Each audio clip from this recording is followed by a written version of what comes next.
Enclosed herewith, you will find part 5. After studying this part carefully, you will see that every conceivable force or object or fact is a result of mind in action. Now, mind in action is thought, and thought is creative. Men are thinking now as they never thought before. Therefore, this is a creative age, and the world is awarding its richest prizes to the thinkers. Matter is powerless, passive, inert. Mind is force, energy, and power. Mind shapes and controls matter. Every form which matter takes is but the expression of some pre-existing thought. Welcome to Chapter 5, Part 5, Charles Haanel, the Master Key System. Part 5, we are going to talk about the secret of power. The secret of power. At least 90% of our mental life is subconscious, so that those who fail to make use of this mental power live within very narrow limits. The subconscious can and will solve any problem for us if we know how to direct it. The mind which pervades the body is largely the result of heredity, which in turn is simply the result of all the environments of all past generations of the responsive and ever-moving life forces.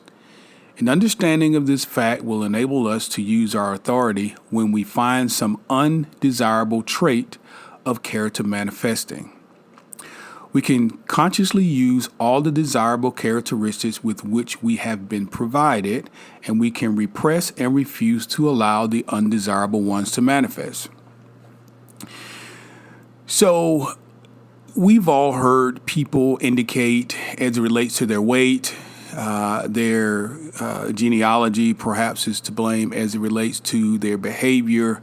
Their genealogy is to blame. Certainly there are some medical areas where genealogy does play a strong role. But what Haanel is saying here, and what I believe and what I have learned through this journey, is that even if heredity creates the condition, pre-existing conditions, many babies are born with pre-existing conditions, the power of mind is such that it can be overcome. So the power of mind and the power of your subconscious is that strong. If either of us were building a home for ourselves, how careful would we be in regard to the plans?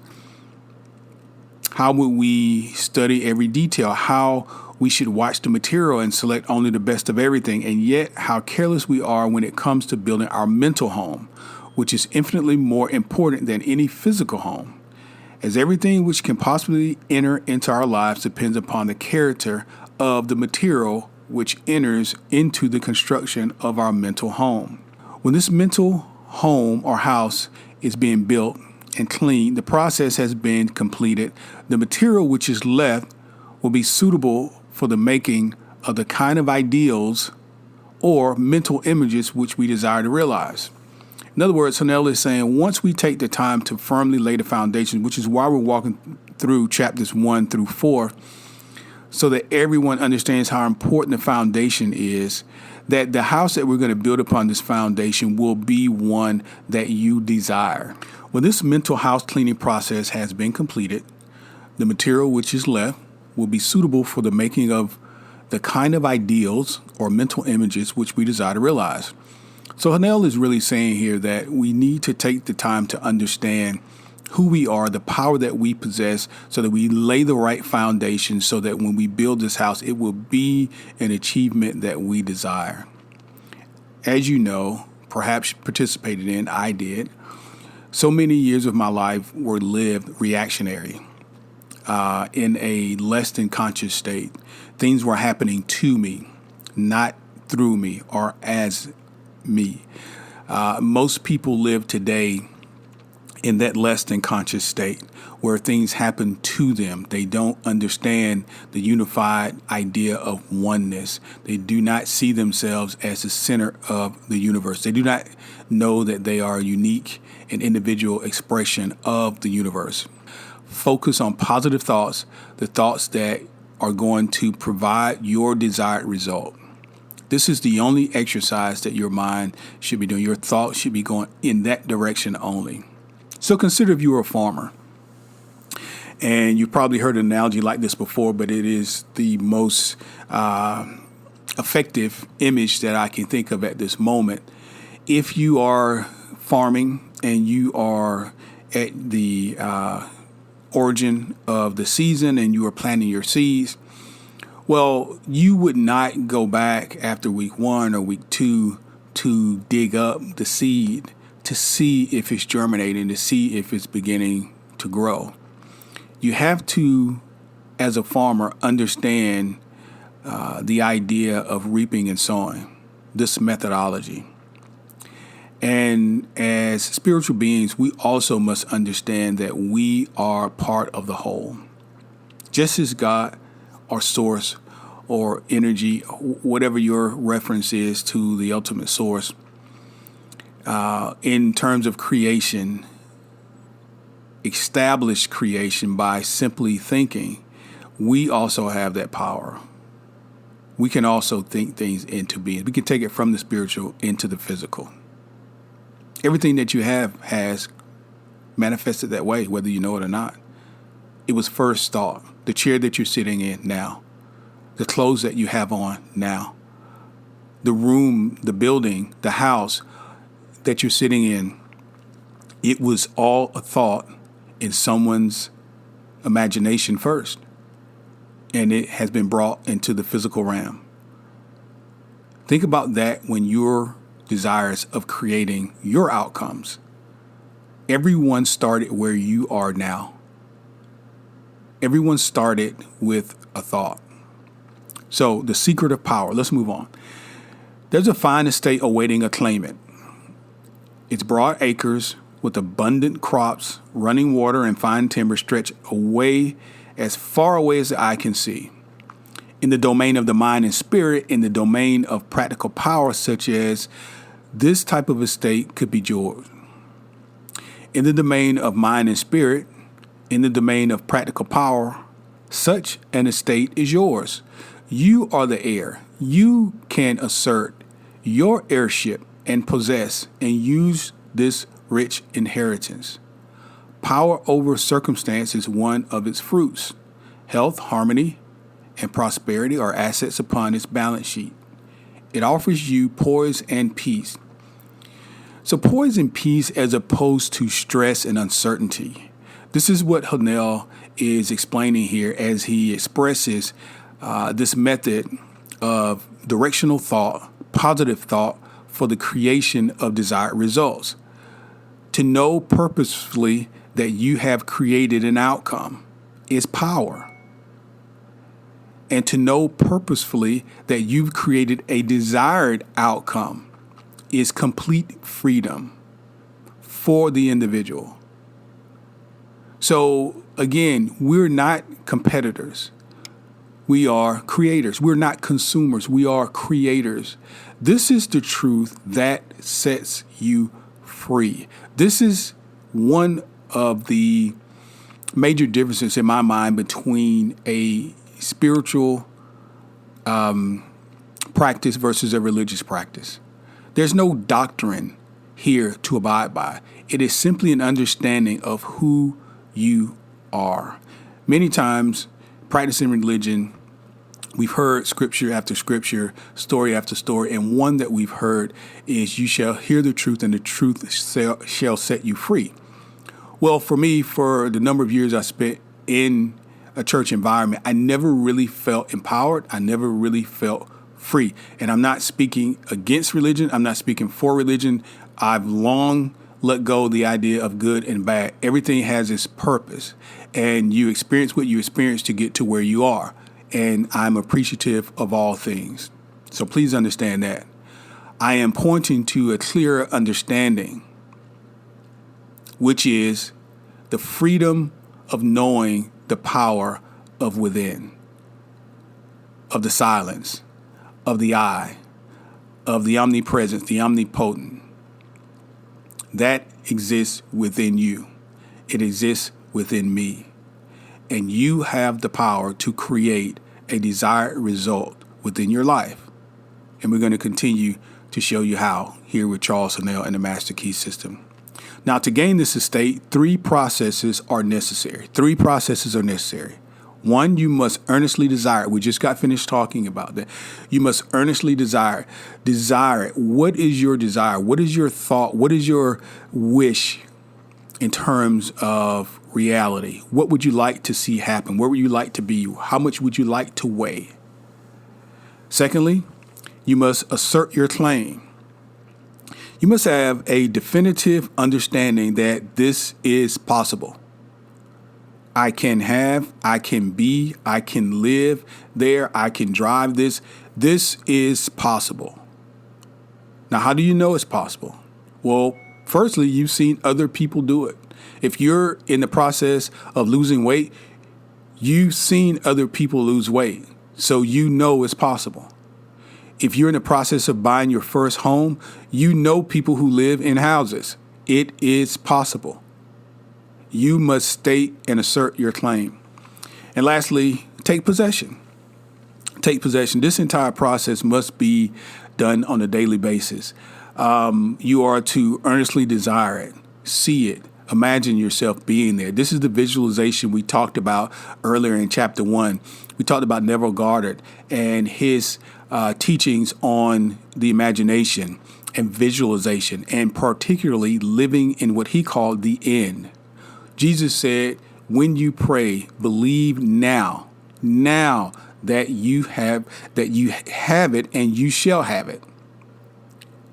You believe now. How would you believe now that you don't have something that you physically don't have? Well, your imagination. According to Neville, that is God. Your human imagination is the seat of God, his thoughts. And that is exactly how he created. Let's move on. The infinite life flows through you. It is you. Its doorways are but the faculties which comprise your consciousness. Again, what Neville says, your imagination. The infinite life flows through you. You're not alive. You are life. You don't have a life. You are life. This is a different perspective. There's power in understanding the difference between those two statements. If you have something, someone can take it from you. That is what a lot of fear comes from in our society. But understanding that you are made in the image and the likeness of all there is, and that energy is in you, and you are immortal, you don't have a life. You are life. So everything that is coming from you anyway. It's just you don't understand how. Let's figure it out. Its doorways are but the faculties which comprise your consciousness. To keep open these doors is the secret of power. That is the basis of our lesson today, the secret of power. Let's go over it one more time. The infinite life flows through you. It is you. Please understand that. It flows through you. It is you. Empower yourself by understanding this statement. It is you. Its doorways are but the faculties which comprise your consciousness. What faculties comprise your consciousness? Your thought, your imagination, your ability to visualize, to bring conceptually into your visualization a particular thing that you would like and have it move from the spiritual into the physical. This is the power that you possess. And Honnell is saying here, to keep open these doors is the secret of power. Now, the great fact is that the source of all life and all power is from within. Persons, circumstances, and events may suggest need and opportunity, but the insight, strength, and power to answer these needs will be found from within. It has been said by many gurus, and I've heard this time and time again, and I do believe it, that the one that you are seeking is you. You're seeking you. You are the answer to your own question. So instead of trying to change external stimuli, people, situations, circumstances, instead go within. Change your thought. Change your perception about the thing. And the thing that you are perceiving will change. This power is from within, but we cannot receive it unless we give it. Use is the condition upon which we hold this inheritance. We are each of us, but the channel through which the omnipotent power is being differentiated into form. Like I have said several times before, you are the individual and unique expression of the universe. This is what Hanel is saying here. We are each of us, but the channel through which the omnipotent, that which presides everywhere, which is consistently everywhere at the same time, the omnipotent power is being differentiated into form, us, individual. An example is candles. You can light 100 candles and put them on 100 different tables. There are 100 different candles on 100 different tables, but there's only one light. There's only one light. Unless we give, the channel is obstructed and we can not receive anymore. This is true on every plane of existence and in every field of endeavor and all walks of life. The more we give, the more we get. One of the ways I like to think about giving and receiving is a stick. So if you had a yardstick, on one end is 0 and on the other end is, I said a yardstick, so I guess it's 12. So this is your yardstick, or just a plain stick. Let me get the numbers out of your mind, because it doesn't really matter. And on one end is light, so on the other end there's darkness. On one end there's up, other end there's down. The stick has both of these things. So when giving and receiving, think about this stick. So on one hand, in order to receive, you want to give. In order to give, the more you give, the more you're going to get. The universe is going to reward you exponentially the more you allow this infinite flow we're talking about to continue to flow through you. Think of yourself also as a pipe. Not so much a sink, but a pipe. Allow that flow to go through you and out to others. Because really, life is about how you're affecting others. Not so much how much you can hold. You put the stopper in the sink and you just can hold water for days. You want it to flow out because stagnated water is neither good to drink, bathe with, or anything. It's just stagnated water. But once it flows, it becomes useful. Okay? All possession is the result of a cumulative attitude of mind, or the money consciousness. This is the magic wand which will enable you and I to receive the idea. And it will formulate plans for you to execute. And you will find as much pleasure in the execution as in the satisfaction of the attainment of your desire, of your achievement. This is powerful. This is the essence of life, if you ask me. Because we're all on journey. We're all desirous of something. We all are seeking something. But many times, as I found myself, I was so capsulated. I was so infatuated with the end that I was losing sight on the value of the journey. So let me express this to you again. And I'm going to go through it slowly so you really get the essence of what Hanel is saying. All possession is a result of the accumulative attitude of mind, or the money consciousness. This is the magic wand which will enable you to receive the idea.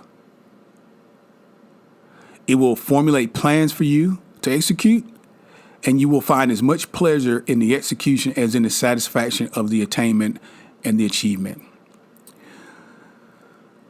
In our culture, a lot of things are cookie cutter: education, jobs, and even life, because so many people follow the steps of so many other people. We just cookie cutter things, and we structure it where if folks step out of line, they're somewhat ostracized or seen as abnormal. But really, we all want to be productive, and we all want to feel fulfilled. We all want to feel a sense of fulfillment in our lives.